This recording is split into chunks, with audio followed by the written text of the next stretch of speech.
मैं विनय सिंह एक बार पुनः आपको कंप्यूटर के सामान्य परिचय के बारे में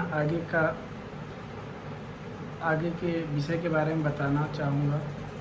अभी हम पिछले कक्षा में आपको कंप्यूटर के सामान्य परिचय के बारे में बता रहे थे। लास्ट में हमारा कंप्यूटर मेमोरी तक हमने पढ़ाया था आप लोगों को।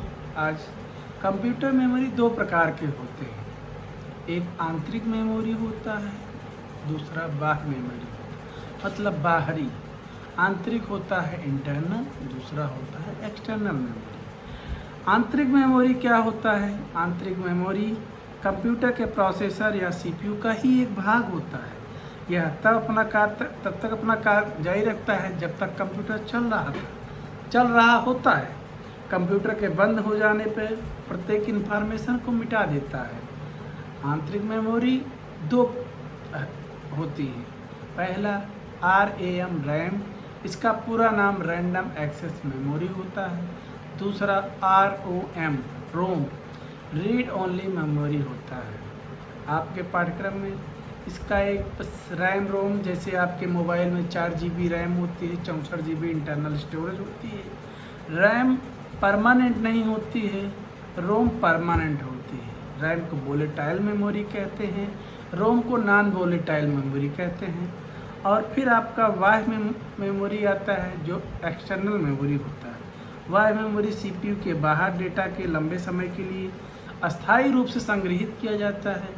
बाह्य मेमोरी के रूप में आपकी फ्लॉपी हार्ड डिस्क, चुंबकीय टेप, CD आदि आते हैं। इसमें आपका यह दीर्घकालीन आपके डेटा को संग्रहित करता है, आपकी सूचनाओं को संग्रहित करता है। बाह्य मेमोरी में जैसे आपका पहले के समय में CD, फिर शुरू में फ्लॉपी डिस्क, हार्ड डिस्क और CD, DVD। CD की क्षमता ज़्यादा नहीं होती थी, फिर CD डेवलप हुआ और टेक्नोलॉजी का यूज किया गया। DVD आया, DVD में भी GB तक क्षमता आया।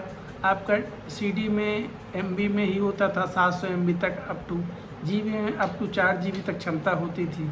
उसके बाद आपका हार्ड डिस्क भी GB TB तक में जाते हैं, 1 TB की हार्ड डिस्क आती है। क्षमता जैसे आपके एक रूम में किसी सामान को रखने की क्षमता होती है, उसी तरह कंप्यूटर में की सूचनाओं को रखने के लिए एक उसकी कैपेसिटी होती है। वही कैपेसिटी आपका आप इसे पेन ड्राइव लेते हैं। पेन ड्राइव 8 GB 4 GB की आती है, 8 GB की आती है, 16 GB, 32 GB, 64 GB, इसी तरह उसके मल्टीपल में होता रहता है। ठीक है। इस जैसे आप hard disk drive power bank की तरह होता है। इसमें आप सूचनाओं को रखकर एक स्थान से दूसरे स्थान तक ले जा सकते हैं। और पेन ड्राइव, जब आप देखिए, आप लोग कभी साइबर कैफ़े में जाते होंगे, पेन ड्राइव में किसी सूचना कंप्यूटर से लग के आप उसको सुरक्षित उसमें सेव कर लेते हैं। तब आप आवश्यकता पड़ने पे किसी चीज़ का प्रिंट निकालते हैं, तब आप उसको ले जाके प्रिंट आउट साइबर कैफ़े से कराते हैं।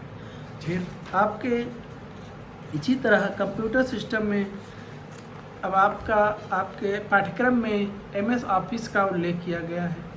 MS ऑफिस सॉफ्टवेयर में इसमें MS एक्सेल, MS वर्ड, आपका बेसिकली MS वर्ड ही है।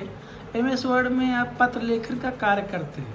इसमें कई प्रकार के आइकन होते हैं। फाइल को सेव किया जाता है, सेव एज किया जाता है, न्यू फाइल ओपन की जाती है, अलग प्रकार के उसमें डायलॉग बॉक्स बनते हैं, सिंबल यूज किए जाते हैं, फ्रंट, हिंदी फ्रंट और इंग्लिश में कई प्रकार के फ्रंट का यूज किया जाता है। MS ऑफिस और कंप्यूटर का सामान्य परिचय ही आपके पाठ्यक्रम में दिया गया है।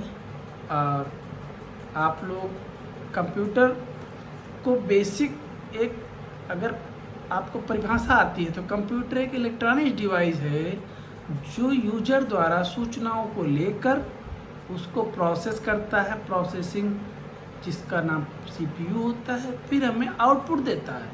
फिर आप इनपुट डिवाइस के बारे में लिखिए। प्रोसेसर में जो होता है CPU होता है, आउटपुट 3 ब्लॉक बनाइए, इनपुट, उसी के सीरियल में प्रोसेस, एरो लगा के आगे, फिर आगे एरो लगा के आउटपुट आउट डिवाइस से प्राप्त होगा। इनपुट जो इन्फॉर्मेशन जो हम सूचनाएं देते हैं, आउटपुट जो हमें रिजल्ट के रूप में प्राप्त होता है। धन्यवाद।